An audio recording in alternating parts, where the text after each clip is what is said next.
Canal Ivoire vous plonge dans les coulisses de la discrète démission de Kablan Duncan, source Jeune Afrique. Le secrétaire général de la présidence ivoirienne a annoncé le 13 juillet dernier la démission de Daniel Kablan Duncan.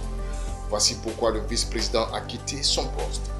Selon nos informations, Alassane Ouattara a finalement accepté le 8 juillet la démission pour convenance personnelle de Daniel Kablan Duncan, vice-président et dauphin constitutionnel.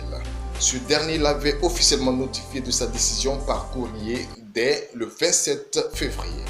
Le chef de l'État a gardé cette information secrète n'en informant qu'une petite poignée de fidèles. La crise était latente entre les deux hommes.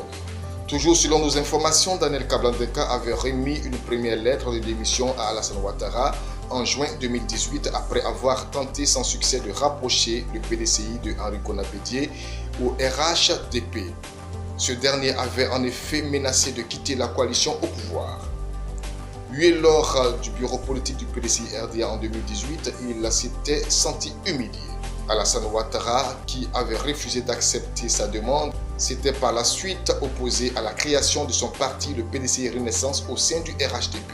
De plus en plus ambitieux, l'ancien vice-président, dont l'influence sur les ministres transfuges du PDCI RDA, d'Henri Konan Bédié, se réduisait depuis son élection au poste de député du Grand Bassam en 2016. Il espérait succéder au chef de l'État en étant désigné candidat du RHDP. Marcel Amontano, l'ancien ministre des Affaires étrangères, le poussait en ce sens. Mais ce choix était impossible pour Ado. Non seulement Daniel Kablan Duncan a le même âge que lui, ils ont respectivement 78 et 77 ans, mais il n'a pas de réelle base électorale. Sans compter que le PDCI Renaissance pèse peu et qu'il n'avait pas la préférence du RDR majoritaire au RHDP. Alassane Ouattara lui a fait part de cette difficulté que Kablan Duncan a comprise tout en lui expliquant se sentir mal à l'aise au sein de la nouvelle hiérarchie au sommet de l'État.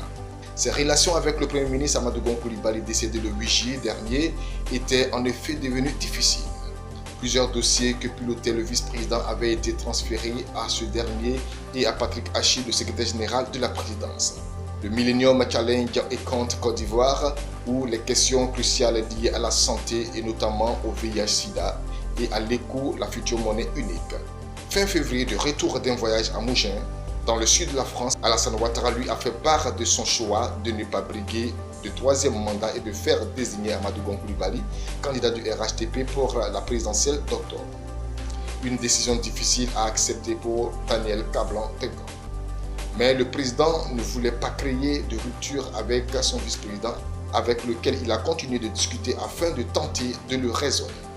Il a envoyé auprès de lui plusieurs émissaires dont le roi de Grand Bassam, Aoulé Tano Amon, et le ministre de la Défense, Ahmed Bakayoko. De son côté, Nana Akaboni III, la reine-mère de Baoulé, a dépêché un représentant.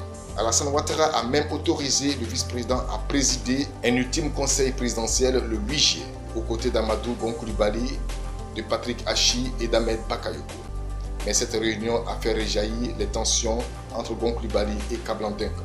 Cela a contraint le chef de l'État à signer le décret de démission de ce dernier, son ami depuis plus de 40 ans.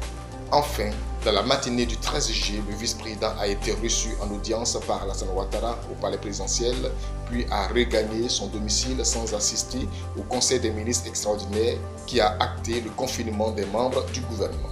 Lors de cette réunion, le chef d'État les a informés de la démission du vice-président tout en leur promettant de leur donner davantage de détails ultérieurement. Tandis que le prochain Conseil des ministres se réunira le 29 juillet, les deux hommes doivent se revoir prochainement pour envisager la suite.